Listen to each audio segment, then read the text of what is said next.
আসন্ন 2026-এর আসন্ন বিধানসভা নির্বাচনের নিরিখে শুরু হয়েছে ভোটার তালিকায় নাম নথিভুক্ত করানোর প্রক্রিয়া। ভোট কেন্দ্রে বসেই আধিকারিকরা সেই তথ্য সংগ্রহ করছেন। যদিও এই বিষয়ে প্রথমে অনলাইনে আবেদন করতে হচ্ছে, এরপরই ভোট কেন্দ্রে গিয়ে এই কাগজপত্র জমা নেওয়ার টিমে রয়েছেন একজন করে বিএলও। এছাড়াও থাকছেন রাজনৈতিক দলের একজন করে কর্মী অথবা শহরাঞ্চলের পৌরসভার একজন করে আধিকারিক। প্রতিদিন দুপুর 2টো থেকে বিকেল 4টে পর্যন্ত চলছে এই প্রক্রিয়া। এছাড়াও যারা নতুন ক্যান্ডিডেট রয়েছে তাদের জন্য নাম তোলার প্রক্রিয়া চলছে। এই সম্পর্কিত রানাঘাটের বিজেপি সাংসদ জগন্নাথ সরকার অভিযোগ করেন, পরিবর্তনের জন্য তৃণমূলের ভোট ব্যাংক মজবুত করার জন্য যেহেতু সামনে বিধানসভা রয়েছে, সেই জন্যই দেখা যাচ্ছে যে বাংলাদেশের অনুপ্রবেশকারী, বিশেষ করে মুসলিম জনসংখ্যা এদেশে রাতারাতি বাড়ছে, আর যার জন্যই এই প্রক্রিয়া। পুলিশ নিরপেক্ষ দর্শক, তারা মাথা ফাটিয়ে চলে আসছে, সেই কারণেই তারা আর ঝামেলায় যাচ্ছে না। এছাড়াও তিনি আরও অভিযোগ করেন, সীমান্ত এলাকার বহু জায়গা রয়েছে জনবসতিপূর্ণ, সেখানেই দখলদারি কার রয়েছে বোঝা যাচ্ছে না। এ বিষয়ে তৃণমূল বিধায়ক ব্রজকিশোর গোস্বামী জানান যে সরকারি নিয়মে যেভাবে হওয়ার, বিগত দিনে যেভাবে হয়েছে সেভাবেই এই প্রক্রিয়া চলছে।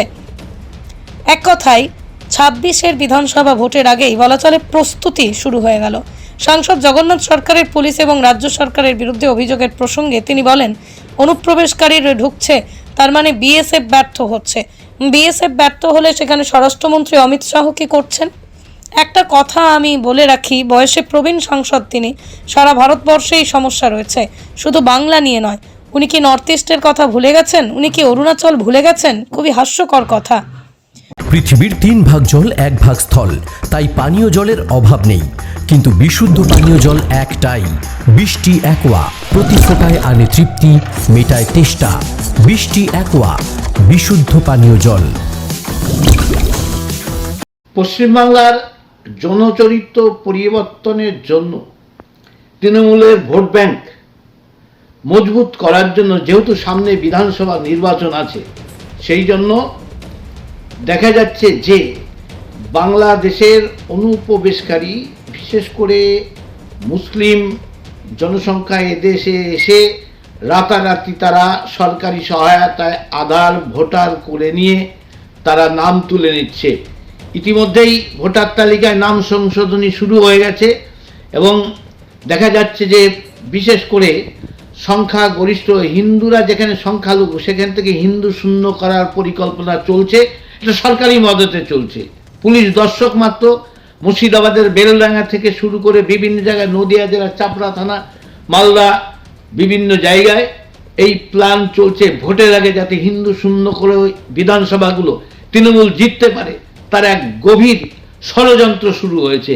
আর তার মদত অনুপ্রেরণায় আমাদের মাননীয় মুখ্যমন্ত্রী মমতা ব্যানার্জি।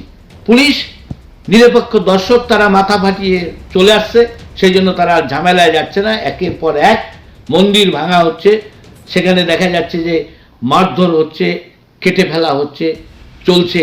এবং সরকারি দলের এমএলএ যে কথাটা বলেছিল আজকে, সেটা বাস্তবায়ন হচ্ছে মুর্শিদাবাদের বৈতরণী পার হবে এবারের বিধানসভা। কি বলবেন? অনুপ্রবেশকারী ঢুকছে মানে অনুপ্রবেশকারীকে তাহলে বিএসএফ আটকাতে পারছে না, বিএসএফ আটকাতে পারছে না, অনুপ্রবেশকারী ঢোকাচ্ছে। আমরা ধরেই নিলাম ওনার কথাতে যে কোনো একটি রাজনৈতিক দল অনুপ্রবেশকারী ঢোকাচ্ছে, তাহলে বিএসএফ ব্যর্থ হচ্ছে। তাহলে বিএসএফ এর প্রধান, সেখানে কাঁটাতারের বেড়া নেই, যেখানে পুকুর আছে। আমি আসছি খুব ভালো।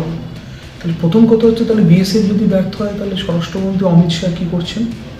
আরেকটা কথা আমি বলে রাখি, বয়সে প্রবীণ সাংসদ, সারা ভারতবর্ষে এই সমস্যা আছে, বাংলা নিয়ে তো নয়। উনি কি নর্থ ইস্টের ইতিহাস ভুলে গেছেন?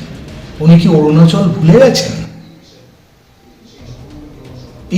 এইগুলো খুব হাস্যকর কথা হচ্ছে না? একটা ভারতবর্ষের সীমান্তবর্তী এলাকায় সর্বত্র যে কাঁটাতার দেওয়া যায়নি, সেটা তো বহু জায়গাতেই দেওয়া যায়নি সমস্ত ভারতবর্ষে। শুধুমাত্র বাংলাকে দোষে এখানে লাভ কি হবে? বক্তব্য দিতে হয় তাই বক্তব্য দেওয়া ভূমির সামনে, আর বক্তব্য নিতে হয় তাই নেওয়া, এই দুটোরই আমি বিরোধিতা করছি। একটা রাজনৈতিক সিদ্ধান্ত, রাজনৈতিক বক্তব্য থাক না। যদি এইরকম কোনো সমস্যা ওনার থেকে থাকে, ওনার সাংসদ এরিয়া, নিশ্চিতভাবে ওনার সাংসদ এরিয়ায় কৃষ্ণগঞ্জের মতো গুরুত্বপূর্ণ জায়গা পড়ছে, উনি এটা বলতেই পারেন। উনি লোকসভায় কোনোদিন এই তত্ত্বটা তুলেছেন? উনি কোনো চিঠি দিয়েছেন আজ অব্দি সাংসদ হিসাবে?